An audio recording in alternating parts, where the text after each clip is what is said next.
नमस्कार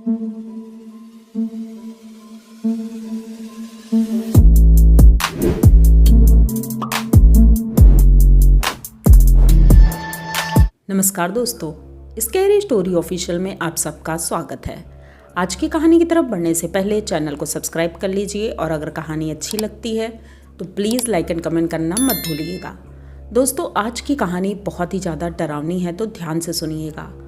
कहानी है एक घर की, जहाँ पर पूरी फैमिली रहती है और बहुत खुशहाल फैमिली है। उनकी फैमिली में बड़े पापा, मम्मी और सास ससुर, मतलब पूरी बहुत बड़ी फैमिली है। इसी फैमिली में एक लड़की है ललिता।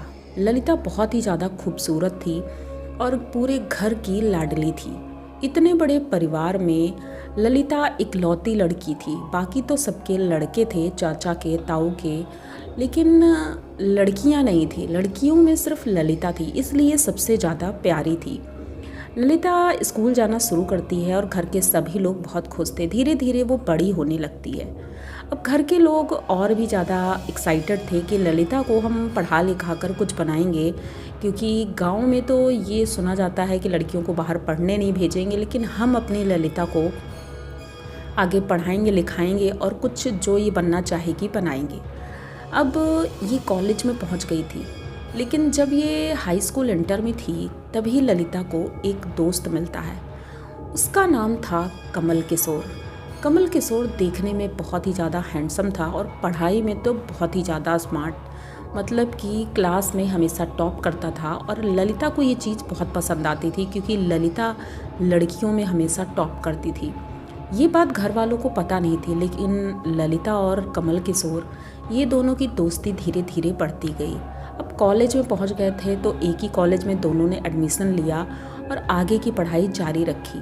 जैसे ही कॉलेज कंप्लीट हुआ तो अब ललिता ने कहा कि हम दोनों को शादी करनी चाहिए, क्योंकि कमल किशोर अपने घर का इकलौता लड़का था वो भी, तो उनके घर वाले अब कमल किशोर की शादी करना चाहते थे। वैसे भी गांव में जल्दी कर देते हैं और कमल किशोर ने कई जगह अप्लाई कर रखा था जॉब के लिए और गवर्नमेंट जॉब की भी तैयारी कर रहा था, तो कहीं ना कहीं तो उसका हो ही जाना था। इधर ललिता भी अपनी पढ़ाई जारी रख रही थी और कंपटीशन के पेपर दे रही थी। लेकिन इस बीच घर वालों को किसी ने बता दिया कि तुम्हारी लड़की किसी एक लड़के के साथ घूमती हुई नज़र आती है। ये बात सुन करके घर वाले बहुत नाराज़ हुए। फाइनली ललिता ने अपने घर वालों को बता दिया कि वो कमल किशोर को चाहती है और उसी से शादी करना चाहती है। घर वाले बहुत नाराज़ हुए थे, यहाँ तक कि पहली बार उनके पापा ने ललिता को मारा भी था, जबकि आज तक किसी ने एक उंगली तक नहीं उठाई थी। आज उन लोगों ने उसे बहुत मारा और डांटा भी। लेकिन ललिता अभी भी यही कही जा रही थी कि वो कमल किशोर के साथ ही शादी करेगी। उधर कमल किशोर का भी यही हाल था। उसके घर वालों ने उसे बहुत डांटा, बहुत मारा, लेकिन इन दोनों ने बात करना नहीं छोड़ा। फ़ोन पे बात करना और उनके जो फ्रेंड्स थे उनके माध्यम से भी बात हो जाती थी। तो एक दिन दोनों ने डिसाइड किया कि हम घर छोड़कर भाग जाते हैं, और दोनों घर छोड़कर भाग जाते हैं। घर वाले ढूंढते रहते हैं, लेकिन फिर उसके बाद घर वाले भी शांत हो जाते हैं और सोचते हैं कि ठीक है, भाग अगर गई है तो हम दोबारा उसे एक्सेप्ट नहीं करेंगे। और वो दोनों भाग करके मुंबई निकल जाते हैं। इधर पढ़ाई भी जारी थी इनकी और कंपटीशन की तैयारी भी कर रहे थे। पढ़ाई में दोनों बहुत अच्छे थे। घर वालों ने, ठीक है, उन्होंने एक्सेप्ट नहीं किया, लेकिन उन्होंने कुछ और करने की कोशिश भी नहीं की। उसके बाद दोनों पढ़ाई जारी रखते हैं और एक दिन कमल किशोर ने एक रेलवे में फॉर्म डाला था। रेलवे में उसकी जॉब लग जाती है। बहुत खुश होते हैं दोनों कि फाइनली हम लोग की लाइफ सेट हो गई। अब ललिता ने सोचा कि मैं अब अप्लाई नहीं करूँगी, मैं घर पर ही रहूँगी। और कमल किशोर तो जॉब कर ही रहा है, वो ज्वाइनिंग भी कर लेता है, वो अपने घर में लेटर भिजवाता है। लेकिन घर वाले तब भी कोई बात का कुछ भी रिएक्शन नहीं देते हैं। अब थोड़ा सा तो दुखी थे, लेकिन चलो, इतनी बड़ी खुशी होने के बाद दोनों मंदिर जाते हैं और अपनी जॉब स्टार्ट करते हैं। सब कुछ परफेक्ट जा रहा था। 1 साल हो गया था, लेकिन अभी तक ललिता माँ नहीं बन पाई थी। मोहल्ले के लोग भी कहने लगे थे, क्योंकि जहाँ पर ये लोग रहते थे सबको पता था ये लव मैरिज करके आए हैं, भाग कर आए हैं। लेकिन माँ नहीं बन पाना ये कोई छोटी मोटी बात नहीं है। धीरे धीरे दिन बीतते गए और 3 साल हो गए। अभी भी ललिता प्रेग्नेंट नहीं हो पाई थी। एक बार हुई भी, लेकिन पता नहीं क्यों मिसकैरेज हो गया उसका। अब दोबारा वो प्रेग्नेंट हुई थी। ये खबर सुन करके कमल किशोर बहुत खुश होता है और उनके पड़ोस में रहने वाली एक दादी थी। दादी से ललिता का बहुत अच्छा बॉन्डिंग थी, तो दादी अक्सर आया करती थी घर में। तो एक दिन दादी को जब पता चलता है तो दादी उसे सलाह देती हैं कि बेटा घर से बाहर मत निकलना, क्योंकि इतनी मुश्किलों के बाद आज तुम प्रेग्नेंट हुई हो तो कुछ भी ऊंच नीच हो सकती है। इसलिए कहीं भी जाना तो बहुत ध्यान से जाना, और अगर रास्ते में कोई गंगा माता या कोई भी नदी मिलती है उसको प्रणाम करके उस जगह पर कुछ मीठा चढ़ा देना और 5 सुपारी चढ़ा देना। ये सारी चीज़ें उसको बताई जाती है। अब वो कहती है कि ठीक है। ये कमल किशोर का इंतज़ार करती है। कमल किशोर आता है और ये लोग घूमने निकल जाते हैं, कई जगह घूम कर आते हैं क्योंकि खुशी ही इतनी थी। लेकिन हाँ, ये नहीं भूलती है दादी ने जो भी कहा था। वो जिस नदी के पास से गुजरती तो वहाँ पर वो चीज़ें रख देती थी। आज कमल किशोर बाइक पर ही था और ललिता जब मिठाई रखने के लिए जा रही थी एक नदी के किनारे, तो उसने क्या किया कि जो डब्बे से मिठाई निकाली थी बाकी तो चढ़ा दी और एक पीस बच गया था। वो वहाँ से जब लौटती है तो वो मिठाई का पीस वहीं पर खड़े खड़े खा लेती है। कमल किशोर देख रहा था और उसने कहा कि अरे तुमसे रहा नहीं जाता है, मीठा कम खाया करो, मैंने बोला है। तो वो हंसने लगती है और आकर पीछे बाइक में बैठ जाती है। दोनों घर आते हैं और दूसरे ही दिन कमल किशोर को अपनी जॉब पर जाना था, क्योंकि शहर से बाहर रहता था वो, और बीच बीच में हफ्ते में 1-2 दिन के लिए आता था। तो वो चला जाता है अपनी जॉब पर और इधर ललिता घर में अकेली थी।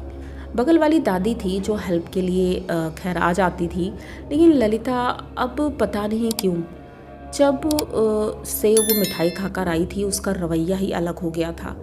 वो जिस मकान में रहते थे वो मकान मालिक शहर से बाहर रहते थे, इसलिए पूरे मकान में यही लोग रहते थे। एक ही मंजिल का घर था और उन्होंने पूरा घर इन्हें किराए पर दे दिया था। तो ये पूरा घर दरवाज़ा बंद करके अंदर ही रहती थी, अजीब अजीब सी हरकतें करती थी। इनके घर में दूध वाला आता था। जब वो दूध देने आता था तो उसने देखा कि जो दूध लेती हैं वो वैसे तो रोज़ बाहर निकल आती थी, लेकिन 2-3 दिन से बाहर नहीं निकली हैं। और दरवाज़ा पीटते रहो तो अंदर से कुछ अजीब अजीब सी आवाज़ें आती हैं, जैसे कभी रोने की आवाज़ आ रही है तो कभी बहुत ज़्यादा हंसने की आवाज़ आ रही है, लेकिन दूध वाला पैकेट रख कर वहीं चला जाता था। अब ऐसे ही 2-3 दिन हो गए तो एक दिन दादी आती है पड़ोस वाली, वो दरवाज़ा नॉक करती हैं तो ललिता काफ़ी देर बाद दरवाज़ा खोलती है। जैसे ही वो दरवाज़ा खोलती है तो दादी उसका चेहरा देख के समझ जाती है कि कुछ ना कुछ बात तो है। ललिता का चेहरा एकदम पीला पड़ चुका था और वो अजीब अजीब सी हरकतें कर रही थी। वो किचन में जाती है और उनसे बोलती है कि मैं आपके लिए चाय बना कर लाती हूँ। चाय बना कर लाती है, उन्हें देने ही वाली थी कि अचानक से कप छोड़ देती है। दादी ये देख करके चौंक जाती हैं, उठकर खड़ी हो जाती हैं और कहती हैं ललिता ये क्या कर रही हो तुम? तो ललिता कहती है अरे सॉरी दादी, हाथ से गिर गया है तो मैं साफ़ कर देती हूँ। वो हाथ से ही साफ़ करने लगती है। उसके बाद नीचे बैठती है तो उसे कुछ अजीब सा जैसे सूंघ रही थी वो। तो दादी ने पूछा बेटा क्या सूंघ रही हो? तो कुछ बोलती नहीं है और अजीब सा गुर्रा रही थी। ये बात दादी को कुछ अजीब लगी। दादी समझ चुकी थी कि कुछ ना कुछ गड़बड़ तो है। ये अस्त व्यस्त कपड़े और चेहरे के हाव भाव ये बहुत ही ज़्यादा भयानक थे। दादी तुरंत घर से बाहर निकलती हैं और उससे कहती हैं तुम घर से बाहर मत जाना। वो दरवाज़ा बंद कर लेती है और अजीब अजीब सी बस वो चीखने की आवाज़ें, गुर्राने की आवाज़ें इनके घर से आती थी। पास से कोई भी गुजरता था तो कभी वो छत पर नज़र आती थी, कभी नीचे बाल खुले हुए।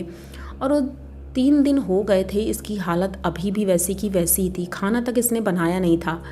एक दिन इनके एक पड़ोसी इनके घर जाते हैं और जैसे ही घर जाते हैं दरवाज़ा अपने आप बंद हो जाता है। पड़ोसी देख करके चौंक जाते हैं और वो अंदर बैठे हंस रही थी। तो ये जो पड़ोसी थे ये उनके पास जाते हैं और कहते हैं कि बेटा तुम ठीक तो हो? मैं देखने आया था कि कमल किशोर अभी आए हैं कि नहीं।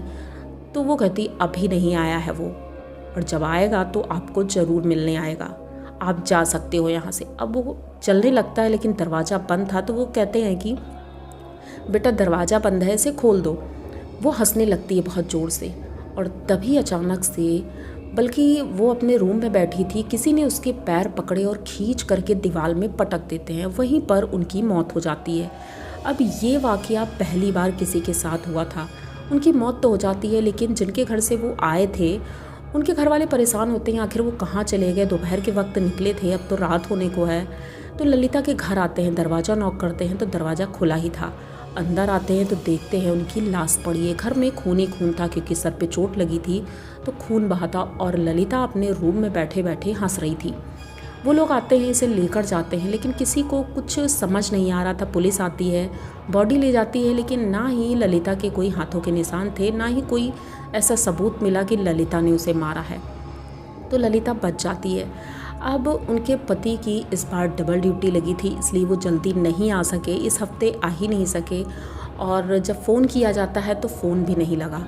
इधर ललिता की हालत बहुत ख़राब हो गई थी। जो पड़ोस वाली दादी थी, उन्होंने प्रयास किया है, एक तांत्रिक को बुलाया, क्योंकि उन्हें लग रहा था कि कुछ ना कुछ ऐसा है। उन्होंने तांत्रिक को बुलाया, और जब तक तांत्रिक आ पाता तब तक ललिता की मौत हो गई थी। पता नहीं कैसे, लेकिन ललिता दूसरे दिन सुबह मरी हुई मिली थी।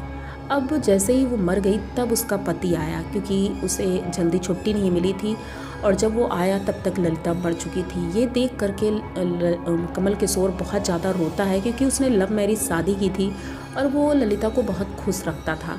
लेकिन पता नहीं इस 8 दिन में ऐसा क्या हुआ कि ललिता अब इस दुनिया में नहीं है। तो तांत्रिक के पास जब जाते हैं, क्योंकि वो दादी तांत्रिक से मिली थी, तो तांत्रिक ने बताया कि तुम्हारी वाइफ ने वहाँ नदी के पास जो मीठा खाया था, वहीं से एक प्रेत इसके साथ आ गया था, और उसी प्रेत ने इसकी जान ले ली।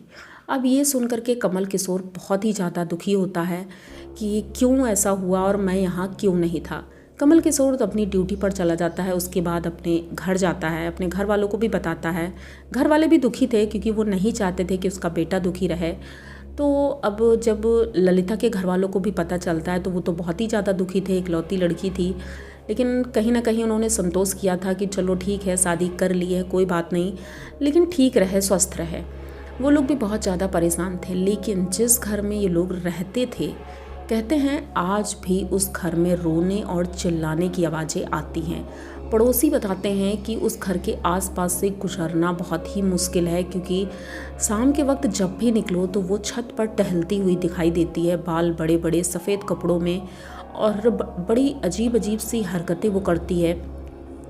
कभी पेड़ के ऊपर बैठी हुई दिखती है, क्योंकि उनके आंगन में एक आम का पेड़ लगा हुआ है, उस पेड़ पर बैठी हुई दिखती है। लोग बहुत ज़्यादा डरे हुए रहते हैं। घर में ताला लगा है, मकान मालिक आते नहीं हैं, इसलिए वो घर अब भूतिया खंडहर हो गया है। तो आप लोगों को इनकी ये कहानी कैसी लगी? अगर अच्छी लगी हो तो प्लीज़ चैनल को सब्सक्राइब करिए, लाइक कमेंट करिए, शेयर करिए, और बने रहिए हमारे साथ। मिलते हैं किसी नई कहानी में, तब तक के लिए डरते रहिए।